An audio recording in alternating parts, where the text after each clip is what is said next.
CBC is a disaster in waiting, and the future of this country is at stake.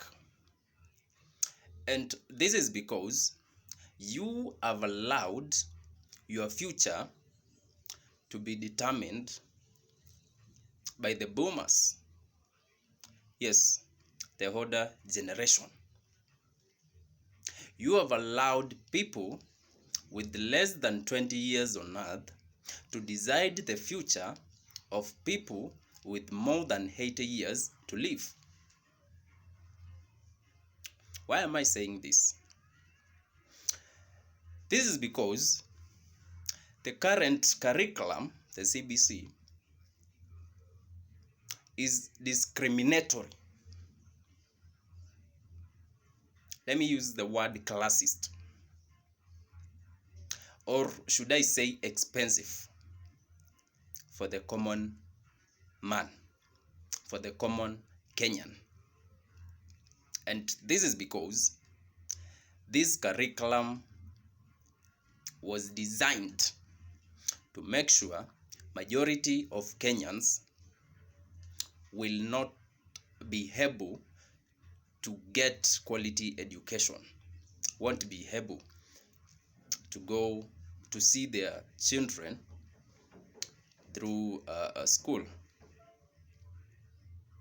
This is because the Wazungus have so many ways of colonizing.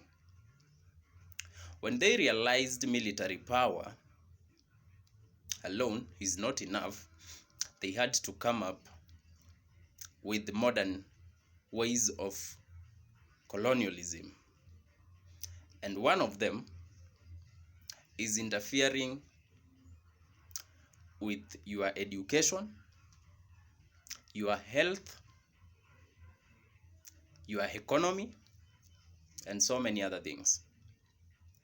So, when they realized that Kenya is being led by people suffering from low self-esteem, like Uhuru Kenyatta and William Ruto, they came and told them, you should change your curriculum. We have one in store for you guys, and it is called the CBC.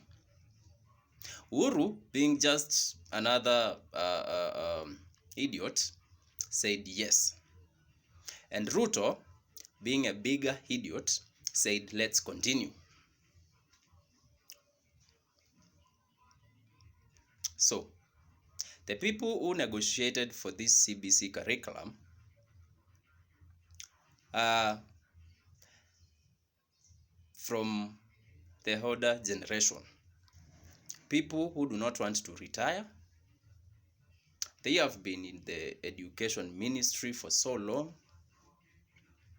They have been in every sector of our education for so long, not because they have anything to offer, but because they want to continue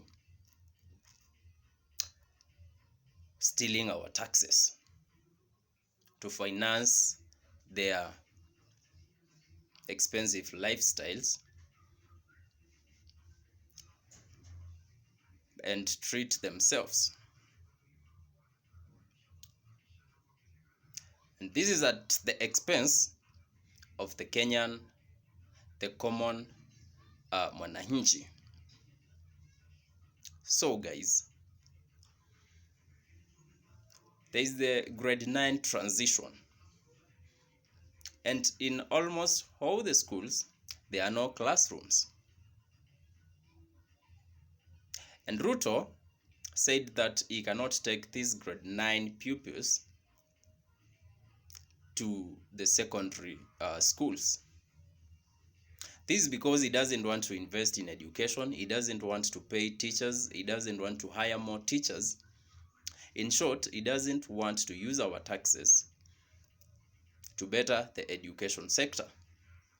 He wants to have as much money as possible to continue stealing. And now imagine, you take your child to school, the junior secondary school is being run by intern teachers, and you will find that most schools have two intern teachers.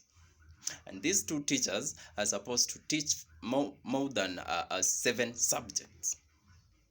Someone who studied Kiswahili, for example, is being told to teach computer studies, to teach sciences, to teach mathematics.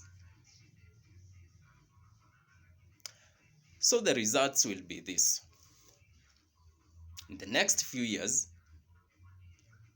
you will meet so many inexperienced young people in the job market, because when they were going through their education, we kept, or rather we refused to confront the political class and tell them to fund the education sector. Now, you will have so many students graduating with, I do not know how to put it, because I wouldn't say below average students, because they won't even be below average. They will be just dumb, stupid. Because now, this is someone who was just going to the next class, transitioning to the next class with no knowledge of what they were doing in their current or rather previous class. So, Kenyans, the time is now. This is a call to action video. Face Ruto, tell him to abolish this classist curriculum and come up with the curriculum, because I do not support 844. I still feel there are a lot of things to be done if it is the one to be re-established. So, Kenyans, you have the power to stop Ruto today, or rather, you will cry in the future.